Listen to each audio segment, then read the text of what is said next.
En 2016, una de las organizaciones más poderosas del planeta publicó un video en sus redes sociales. No era una amenaza velada. No era el guión de una novela distópica. Era un mensaje oficial, con su logo, con su branding corporativo, dirigido al mundo.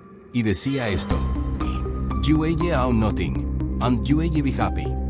No poseerás nada, y serás feliz. El video fue visto decenas de millones de veces. Fue borrado poco después, y los medios corporativos salieron en tropel a decir que estaba sacado de contexto, que era solo una provocación intelectual, que la gente que lo compartía era conspiracionista. Pero hay un problema con esa versión. El texto original existe. Fue escrito por una parlamentaria miembro oficial del foro. Fue publicado con el sello institucional de la organización, y describe un futuro en el que nadie es dueño de su casa, de su coche, ni de su ropa. Un futuro en el que, cito textualmente, no tengo verdadera privacidad, ningún lugar al que pueda ir sin ser registrada.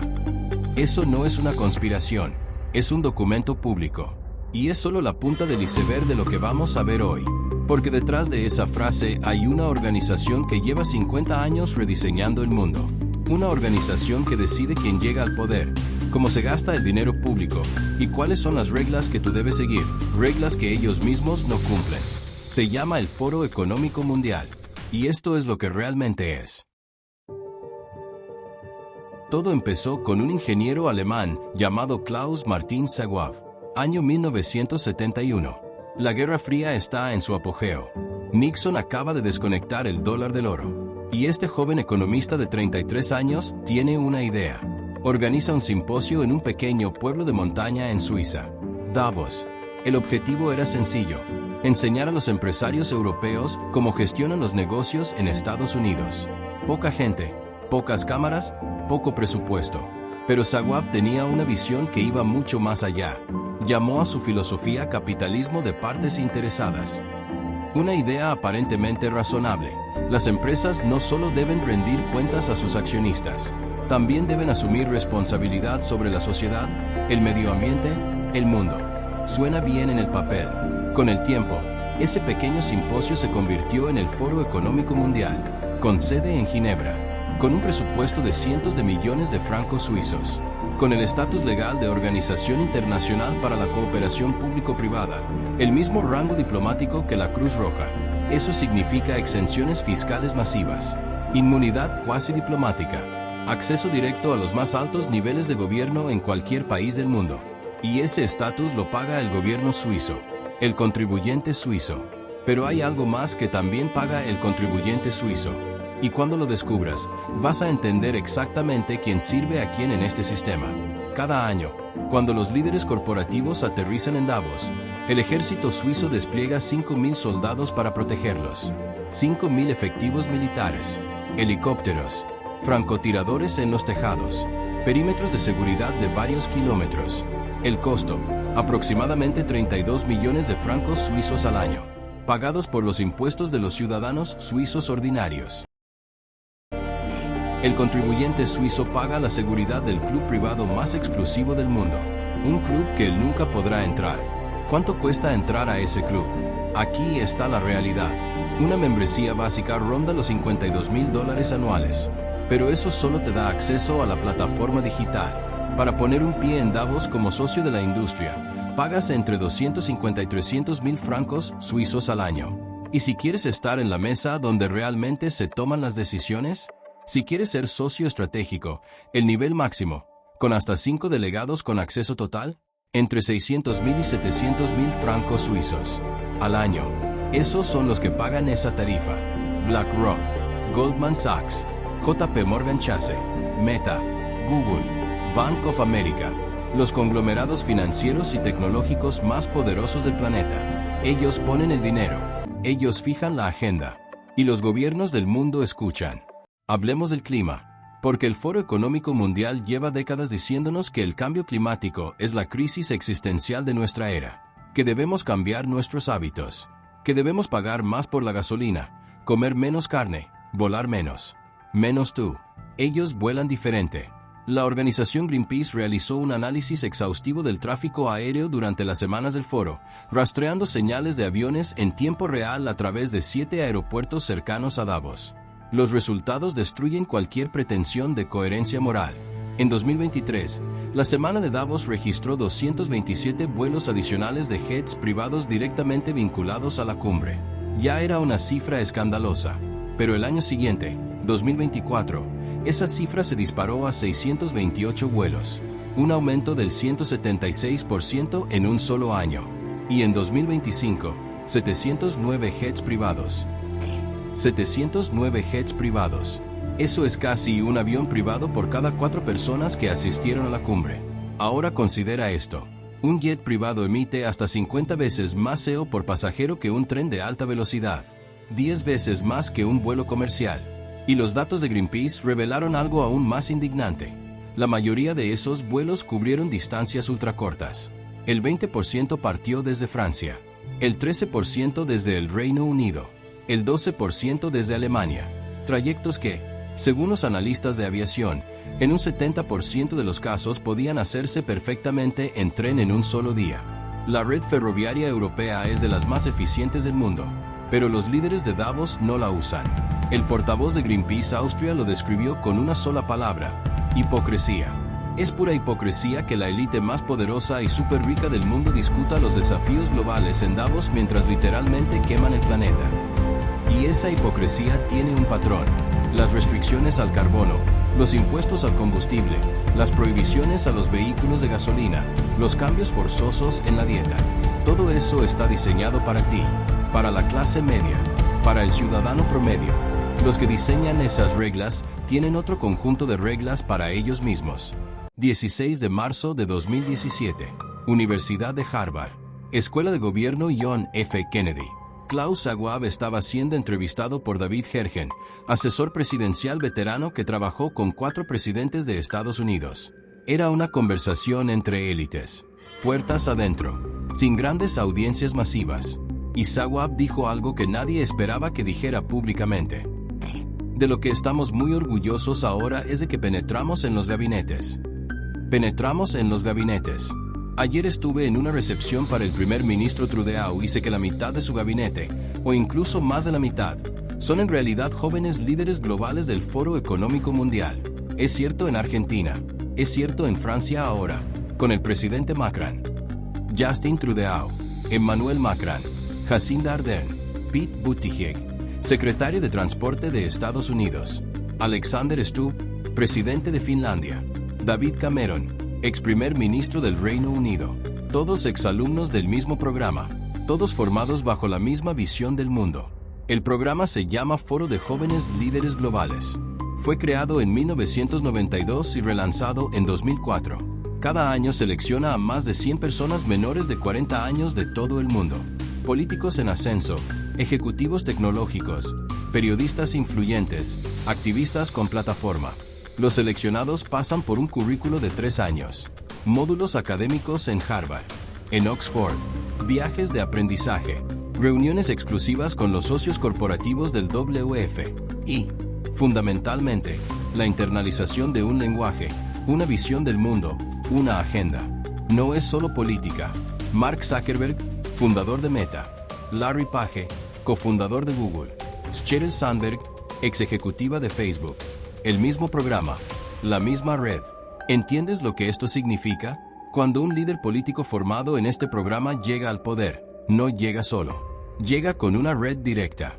Una red de aliados ideológicos en los bancos de inversión más grandes del mundo, en los medios de comunicación más influyentes, en los organismos supranacionales. No necesitan mandatos directos. No necesitan conspiraciones telefónicas a las 3 de la madrugada. La sincronía ocurre de forma natural porque todos aprendieron el mismo idioma. Todos tienen los mismos contactos. Todos ven el mundo de la misma manera. La declaración de Harvard no pasó desapercibida. El senador australiano Alex Antic la citó formalmente en el Parlamento. Quedó registrada en el registro oficial de debates parlamentarios. No es un rumor, es historia institucional. Schwab dijo: penetramos en los gabinetes con orgullo, con satisfacción, como si fuera el mayor logro de su vida. Y quizás lo sea. 18 de octubre de 2019, 2 meses antes de que el mundo oyera hablar de One. En un hotel de lujo en Nueva York, Representantes del Foro Económico Mundial, la Fundación Bill y Melinda Gates y la Universidad Johns Hopkins se reunieron para un ejercicio de simulación. El nombre del ejercicio: Evento 201. El escenario: una pandemia global causada por un nuevo coronavirus. La simulación incluía modelos matemáticos de propagación, colapso de sistemas hospitalarios, crisis económica internacional, específicamente, la necesidad de coordinación entre gobiernos y plataformas de redes sociales para controlar el flujo de información. Una de las recomendaciones clave del ejercicio fue explícita. Los gobiernos y las corporaciones tecnológicas deben asociarse para inundar los medios con información rápida y precisa y suprimir activamente los mensajes considerados falsos o disidentes. 3 meses después, el mundo vivió exactamente eso. Puede haber muchas explicaciones para esa coincidencia. Puede ser que simplemente modelaron bien la realidad. Pero lo que no es debatible es lo que sucedió después. Junio de 2020. Mientras el mundo estaba confinado, con la economía global en parada cardíaca, Klaus Schwab lanzó una iniciativa que ya tenía nombre, logo y documento fundacional listo. La llamó The Great Reset, el Gran Reinicio. Con el respaldo del príncipe Carlos de Inglaterra y de Kristalina Georgieva, directora del Fondo Monetario Internacional, Schwab argumentó que la crisis era una oportunidad única para reconstruir el sistema económico global desde cero. Sus 3 pilares eran claros.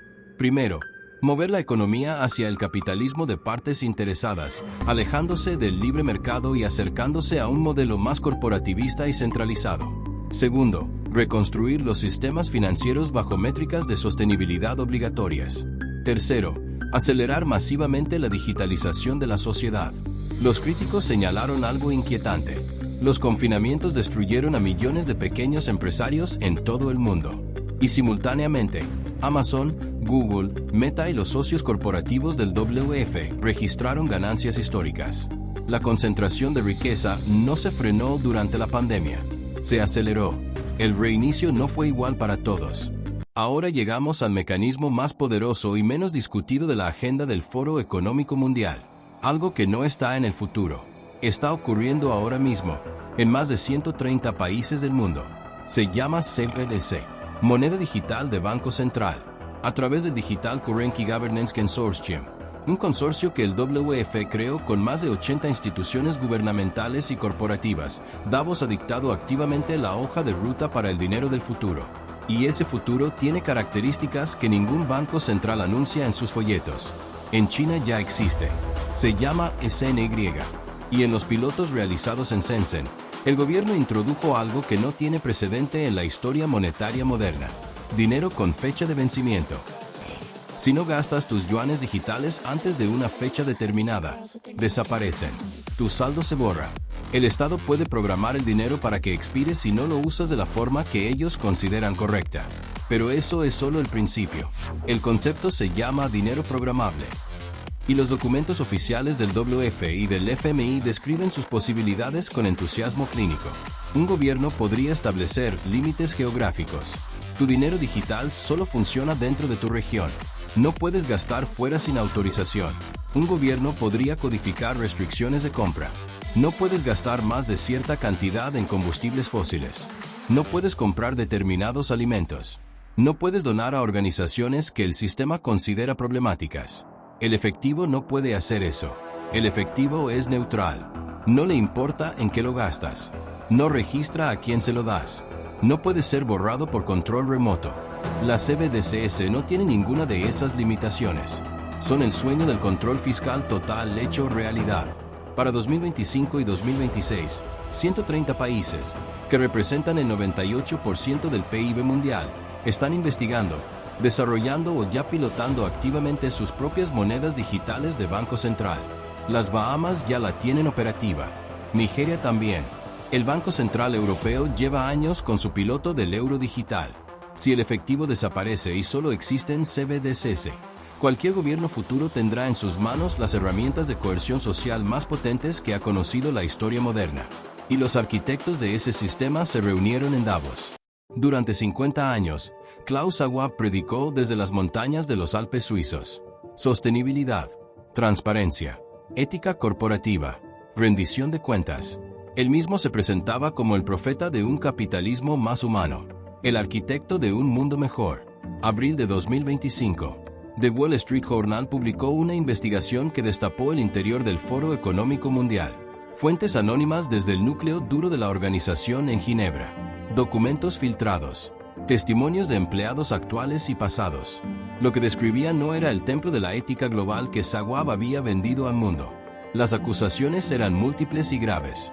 Se alegó que Schwab había borrado la línea entre sus finanzas personales y los fondos de la fundación, que usaba el dinero del WF para cubrir gastos personales extravagantes durante misiones de representación, que obligaba a personal subalterno a ir a cajeros automáticos y retirar miles de dólares en efectivo para su uso personal. Pero quizás lo más revelador, se acusó a Schwab de haber utilizado los recursos de relaciones públicas del foro para orquestar una campaña activa destinada a nominarlo al Premio Nobel de la Paz. El hombre que quería rediseñar el mundo usaba el dinero de sus donantes corporativos para intentar comprarse un Nobel. Y hay algo más. El famoso informe de competitividad global del WF. Ese ranking que los países del mundo toman muy en serio, que influye en decisiones de inversión y política pública, también estaba bajo sospecha. Las acusaciones señalaban que Schwab intervenía personalmente en las métricas y conclusiones para alterar las calificaciones de determinados países y congraciarse con sus líderes. La Junta de Fideicomisarios del WF, que incluye al ex vicepresidente Al Gore, a Kristalina Georgieva del FMI y al magnate de capital privado David Rubenstein, actuó. Le dieron a Schwab un ultimátum. El 21 de abril de 2025, Klaus Schwab, a los 87 años, presentó su renuncia irrevocable a la presidencia ejecutiva del Foro Económico Mundial, la organización que había fundado 54 años antes, la organización que había convertido en el nodo central del poder global, lo expulsaba por la puerta de atrás. Para controlar el daño, la Junta contrató de urgencia dos de los despachos de abogados corporativos más caros del mundo para realizar una investigación independiente. El informe llegó en agosto de 2025. Exculpó formalmente a Schwab de delitos materiales. No hubo intención delictiva, dijo el informe, pero admitió algo que, en el mundo corporativo, resulta igualmente condenatorio: existían irregularidades menores. El WF había operado con líneas borrosas entre las cuentas personales del fundador y las arcas de la institución. Una organización que durante 2 décadas le dijo al mundo cómo gestionar sus empresas, cómo implementar la transparencia, cómo cumplir los estándares de ética corporativa. Esa misma organización operaba como un feudo monárquico privado. El hijo de Klaus, Olivier Schwab, quien dirigía el área de tecnología del foro, fue purgado silenciosamente de la organización entre acusaciones de haber manejado mal denuncias de acoso sexual por parte de altos funcionarios. Su hermana Nicole había salido antes. El presidente interino dimitió también, incapaz de sobrevivir al caos dejado por la dinastía Schwab. Y entonces llegó el momento de la verdad. Cuando el humo se disipó, cuando los abogados guardaron sus maletines y las cámaras se apagaron, la pregunta era obvia: ¿quién tomaba el control? Larry Fink, director ejecutivo de BlackRock, el gestor de activos más poderoso del mundo. Una empresa que administra más de $10 billones en activos.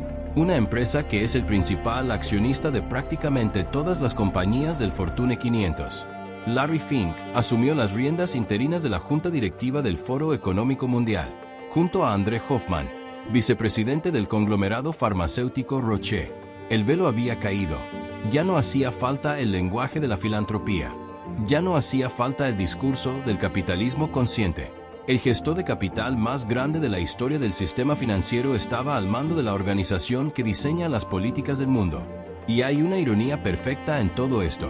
BlackRock es el principal impulsor de las métricas de sostenibilidad que el WF promueve como obligatorias para el resto de las empresas del mundo. Son las reglas que ahogan a las pequeñas y medianas empresas. Son las reglas que concentran el poder corporativo. Y el hombre que más se ha beneficiado de esas reglas es ahora quien controla la institución que las diseña. La captura está completa. Quiero que te detengas un momento. Piensa en todo lo que acabas de escuchar. No teorías, no especulaciones, documentos oficiales, declaraciones grabadas, datos de aviación, registros parlamentarios, informes forenses.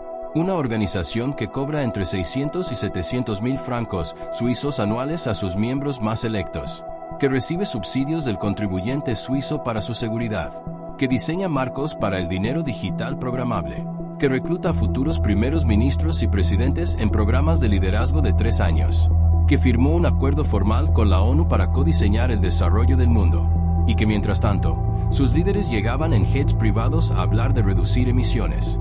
El argumento que siempre hacen los defensores del WF es que las reuniones de Davos son simplemente un foro de debate, un lugar donde se comparten ideas, que no tiene ningún poder real. Pero Schwab lo dijo él mismo, con orgullo, en Harvard, en video, penetramos en los gabinetes. No es un foro de debate, es el lugar donde se selecciona quien tiene acceso al poder y bajo qué condiciones. La pregunta que debes hacerte no es si el WF es una conspiración secreta de élites malévolas.